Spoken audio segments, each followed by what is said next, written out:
మావా జస్ట్ ఒక 5,000 రూపీస్ లో గోకర్ణ దండేలి మురుడేశ్వర్ అయితే పొట్టు ఎంజాయ్ చేసాం. మొత్తం ఈ ట్రిప్ అయితే మన బడ్జెట్ లో 3 days 2 nights ట్రిప్ ఇది. ఎలాగో చూపిస్తా, రీల్ అయితే సేవ్ చేసుకుని ఫ్రెండ్స్ అండ్ ఫ్యామిలీ అయితే షేర్ చేసేయండి. ఇంకా మన హైదరాబాద్ నుంచి ఎవ్రీ వీకెండ్ లో స్పిరిట్ అడ్వెంచర్ వాళ్ళు బడ్జెట్ ప్యాకేజ్ అయితే కండక్ట్ చేస్తున్నారు. మావా నేనైతే స్పిరిట్ అడ్వెంచర్ వాళ్ళ ద్వారా లాస్ట్ వీక్ అయితే గోకర్ణ ట్రిప్ అయితే వెళ్ళడం జరిగింది. మా ఎంజాయ్ అంతా కూడా ఈ రీల్ లో చూపిస్తా, చూసేయండి. ఇంకా మావా ముందుగా మేమైతే మా జర్నీని హైదరాబాద్ లో ఉన్న నాంపల్లి నుంచి కర్ణాటకలో ఉన్న హుబ్లీకి అయితే స్టార్ట్ చేసాం. నెక్స్ట్ డే మార్నింగ్ 6 AM కల్లా హుబ్లీ రీచ్ అయిపోయినాం. మావా డే 1 లో వీళ్ళైతే మాకు దండేలిలోని ఫారెస్ట్ లో ఉన్న అదిరిపోయే రిసార్ట్ అయితే ఇచ్చారు. రిసార్ట్ చెక్ ఇన్ చేసుకుని వాటర్ స్పోర్ట్స్ కి అయితే వెళ్ళిపోయాను డైరెక్ట్ గా. ఇక్కడ ఉన్న వాటర్ యాక్టివిటీస్ లో జిప్ లైన్ ఇంకా రివర్ రాఫ్టింగ్ అయితే వేరే లెవెల్. మావా ఈవినింగ్ రిసార్ట్ లో night dinner, pool party, rain dance, fire camp, projector అన్ని అయితే మంచిగా ఎంజాయ్ చేసినాం. ఇంకా డే టూ రోజు ఎర్లీ మార్నింగ్ రిసార్ట్ చెక్అౌట్ చేసి డీప్ ఫారెస్ట్ లో ఉన్న విభూతి వాటర్ ఫాల్స్ అయితే స్టార్ట్ అయిపోయినాం. ఇంకా ఇంత డీప్ ఫారెస్ట్ లో ఉన్న విభూతి వాటర్ ఫాల్ అయితే నాకు చాలా అంటే చాలా నచ్చింది. మేము ఇక్కడ స్విమ్మింగ్ కూడా చేసాము.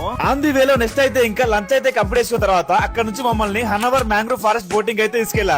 మావా ఈ మ్యాంగ్రూవ్ ఫారెస్ట్ బోటింగ్ అయితే మొత్తం 70 kilometers ఉంటది. పక్క నుంచి చల్లగా వస్తుంటే మ్యాంగ్రూవ్ ఫారెస్ట్ లో బోటింగ్ చేస్తా ఉంటే ఆ మజానే వేరు. ఈవినింగ్ అయితే ఇంకా మురుడేశ్వర్ శివ టెంపుల్ కూడా మంచిగా కంప్లీట్ చేయించారు. సేమ్ డే నైట్ మనకి గోకర్ణలోని బీచ్ పక్కనే టెంట్ స్టే అయితే వీళ్ళు ప్రొవైడ్ చేస్తున్నారు. సూపర్ ఇది. డే 3 రోజు మనకైతే గోకర్ణలో ఉన్న మహాబలేశ్వర్ టెంపుల్ అయితే మంచిగా ఎక్స్ప్లోర్ చేపిస్తున్నారు. నెక్స్ట్ అయితే ఇంకా హోమ్ బీచ్ లో మధ్యాహ్నం వరకు అయితే టైం స్పెండ్ చేసి అక్కడ నుంచి మళ్ళీ హుబ్లీ స్టేషన్ కి అయితే స్టార్ట్ అవ్వాల్సి ఉంటుంది. ఇంతటితో మన ట్రిప్ అయితే కంప్లీట్ అయిపోయింది. ఇంకా మావా జస్ట్ 5,000 రూపీస్ లో ఈ ట్రిప్ మొత్తం అయితే కంప్లీట్ చేశాను. మరిన్ని వివరాల కోసం